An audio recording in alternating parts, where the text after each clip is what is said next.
జానకి ఆచూకీ తెలుసుకుని మొత్తం మీద జానకిని విడిపిస్తారు శివ, హాసిని.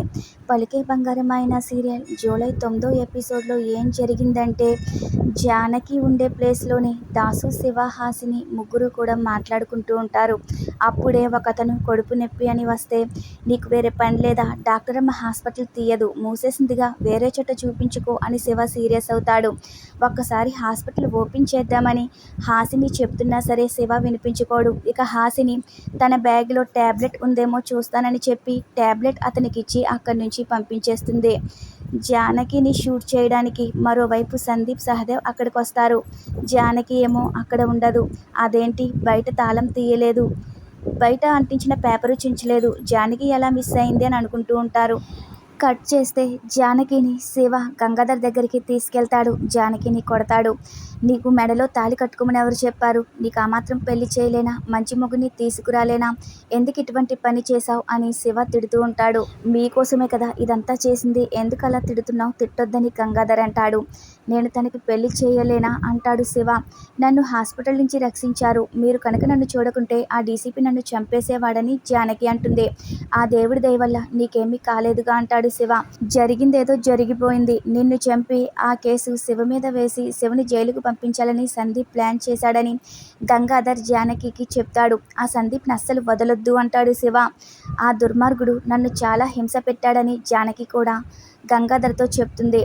ఇప్పుడు జానకి కనిపించట్లేదని సందీప్ రెచ్చిపోయి మీ ఇంటికొచ్చి గొడవ చేస్తాడేమో, ఇంటికి వెళ్ళమని గంగాధర్ శివని పంపిస్తూ ఉంటే నేను కూడా వస్తానని, నాకు సత్యమ్మని, అష్టలక్ష్మిని చూడాలని ఉందని జానకి అంటుంది.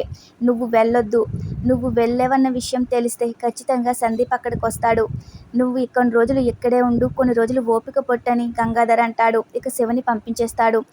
జానకితో నేను మాట్లాడే అన్ని విషయాలు తెలుసుకుంటానని, సాక్ష్యాధారాలు సంపాదించి సందీప్ని అరెస్ట్ చేస్తామని గంగాధర్ చెప్తూ ఉంటే, మరి సందీప్ ఇక్కడికి వస్తే ఎలాగా అని శివ అడుగుతాడు. ఈ ఇంటికి తాళం వేసి వెనక డోర్ నుంచి వచ్చి మేము ఇక్కడ ఉంటామని గంగాధర్ అంటాడు. హాసిని వచ్చినా కూడా వెనక నుంచే వస్తుంది అంటాడు గంగాధర్.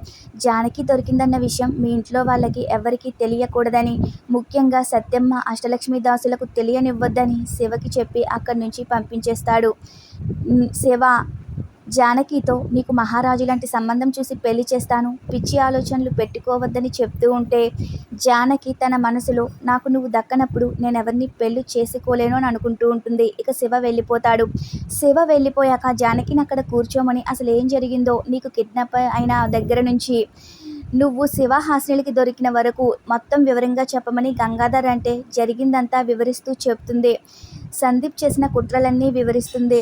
తనని చంపేద్దామని ప్లాన్ చేశారని, దేవుడి దయ వల్ల తప్పించుకున్నానని జానకి చెప్తుంది. అదంతా ఫోన్లో రికార్డ్ చేస్తూ ఉంటాడు గంగాధర్. ఆ తర్వాత ఒకతనికి ఫోన్ చేసి సీసీటీవీ ఫుటేజ్లో ఉన్నవి తెప్పించాలి, నాకు కావాలని అడుగుతాడు. ఇక తర్వాత ఫోన్ పెట్టేస్తాడు. నిన్ను చిత్రహింసలు పెట్టాడు, నువ్వు తట్టుకున్నావు, శారీరకంగా మానసికంగా ఎన్నో భరించావు, ఇప్పుడు నీకు ఇంకా ధైర్యం కావాలి, నీకేం కావాలని గంగాధర్ అడుగుతాడు. నాకు అన్నం కావాలని, కడుపు నిండా అన్నం తిని చాలా రోజులయ్యిందని, చాలా ఆకలిగా ఉంది, తెప్పించండి అని వేడుకుంటుంది. బిర్యానీ తెప్పించిన, చికెన్ తింటావా, మటన్ తింటావా అని గంగాధర్ అంటే, నాకు అన్నం చాలు, కాకపోతే ఎక్కువ తెప్పించండి అంటుంది. ఇక గంగాధర్ కూడా కంటతడి పెట్టుకుంటాడు. జానకి అన్నం తింటూ ఉంటుంది. స్పీడ్గా తినడంతో జానకికి పొలమారుతుంది. మా అత్త తలుచుకుంటుందేమో అని జానకి అంటుంది. మన కోసం తలుచుకునే నలుగురు ఉండటం కన్నా ఆస్తి ఇంకేముంటుందని జానకి అంటూ ఉంటే, అప్పుడే గంగాధర్ తన కూతురు పూర్ణిమ ఫోటో చూసి తనని తలుచుకుని ఎమోషనల్ అయిపోతూ ఉంటాడు. మరో సీన్లో సందీప్ సహదేవ్తో అసలు జానకి అలా ఎలా మాయమైపోయింది అని అంటాడు. ఖచ్చితంగా శివకే దొరుకుంటుందని తనే విడిపించుకుని తీసుకెళ్ళుంటాడు. జానకి అక్కడే ఉంటుంది. ఏదో ఒకటి చేసి జానకిని మళ్ళీ మనం తప్పించాలి, లేకపోతే ఇరుక్కుపోతామని సందీప్ అంటాడు. వాళ్ళందరూ ఉన్నప్పుడు జానకిని ఎలా తీసుకొస్తాం అని సహదేవ్ అంటూ ఉంటే, ముందు మనం జానకి అక్కడ ఉందో లేదో కన్ఫర్మ్ చేసుకుందాం, తర్వాత ఎలా తీసుకెళ్లాలో ప్లాన్ చేద్దామని సందీప్ అంటాడు. జానకి అక్కడ ఉందో లేదో కనిపెట్టాలి, ఎక్కడ దాచిపెట్టారో చూడు అని సందీప్ అంటూ ఉంటే, భయం వేస్తుంది, మనం దొరికిపోతే మన జీవితాలు ఏమైపోతాయి అనే టెన్షన్ ఉందని సహదేవ్ అంటాడు, నాకు కోపం తెప్పించొద్దు, ముందు జానకిని చూద్దాం పదా అని సందీప్, సహదేవ్ శివ ఉండే ప్లేస్కి వెళ్తారు. ఇక శివ ఏమో జానకి మిస్ అయిందని తెలియగానే సందీప్ రావాలి, ఇంకా రాలేదేంటని అనుకుంటూ ఉంటాడు. సాక్ష్యాధారాలతో నిన్ను పట్టించి నీ ఉద్యోగం ఊడగొట్టి నిన్ను జైల్లో కూర్చోపెట్టకపోతే నా పేరు బాబీనే కాదని, జానకి నా దగ్గర ఉంది, నీతో ఒక ఆట ఆడుకుంటానని శివ అనుకుంటూ ఉంటాడు. అప్పుడే సందీప్, సహదేవ్ ఇద్దరు అక్కడికి వస్తారు. దొంగచాటుగా లోపల చూస్తూ ఉంటారు. ఈ రోజుతో ఈ ఎపిసోడ్ పూర్తవుతుంది. రేపటి ఎపిసోడ్లో మళ్ళీ కలుద్దాం. Thanks for watching our video.